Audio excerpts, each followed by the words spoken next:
सकाळी उठून बघते तर काय फ्रीजमध्ये एकही भाजी नव्हती.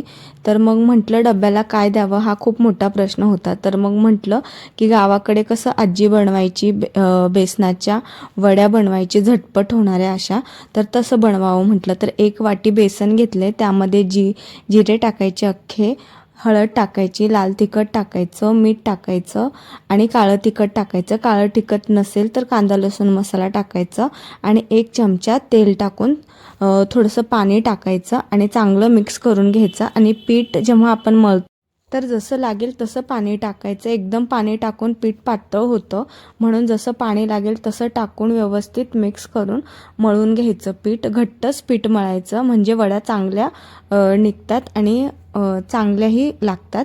तर येथे चांगलं तेल लावून मी चांगलं परत एकदा मळून घेते आणि ताटाला शेवटी तेल लावून चांगलं स्प्रेड करून घ्यायचं. सगळ्या साईडनी व्यवस्थित चांगलं स्प्रेड करायचं. तेल लावल्यानं काय होतं ते चिटकत नाही आणि बेसन लागली चिटकायला लागतं, म्हणून जास्त तेल लावायचं. 1 चमचा तरी तेल लावले मी. तर चांगलं स्प्रेड करून घ्यायचं. आणि येथे मी जे सार आमटी बनवतो तर त्यासाठी मी बेसन यूज करते आहे. तर येथे 2 चम्मच बेसन घेतले आणि चांगलं त्याला परतून घ्यायचं. जोच तर त्याचा कलर चेंज होत नाही तोपर्यंत चांगलं परतत राहायचं.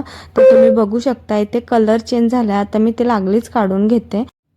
आता आमटी बनवण्यासाठी येथे तेल घेतलं आहे मी, 1.5 चमचा तेल घेतलं आहे आणि त्यामध्ये फोडणीसाठी जिरे टाकायचे आहेत. नंतर कांदा टाकायचा आहे. कांदा टाकल्यानंतर अद्रक लसूणची पेस्ट टाकायची आणि सगळं व्यवस्थित मिक्स करून घ्यायचं. त्यानंतर त्यामध्ये आपल्या चवीनुसार लाल तिखट, काळं तिखट टाकायचं आणि चांगलं मिक्स करून घ्यायचं. आणि सर्व मिक्स झाल्यानंतर आपण जे बेसन परतून घेतलं आहे तर ते बेसन पीठ टाकायचं आणि परत एकदा चांगलं परतायचं. आणि त्यानंतर कमी गॅस करून पाणी टाकायचं. नंतर त्यामध्ये आपल्याला चवीनुसार आपल्या मीठ टाकायचं आणि चांगलं कमी गॅसवरती पाणी उकळू द्यायचं आहे. आणि चांगली उकळी आली की त्यामध्ये मी असं जे आपण बेसनची पोळी बनवून केलेलं, तर त्याला शंकरपाळ्यासारखा आकार देऊन त्या वड्या त्यामध्ये सोडायच्यात. उकळल्यानंतर सोडायच्यात त्या वड्या. तर इथे तुम्ही बघू शकता पाणी चांगलं उकळलं. आता त्यामध्ये जे आपण कट करून ठेवले तर त्या शिजू द्यायच्यात वड्या. आणि हे जे तुम्ही भाजी करताय तर ती भाकरीसोबत खूप छान लागते आणि झटपटही होते.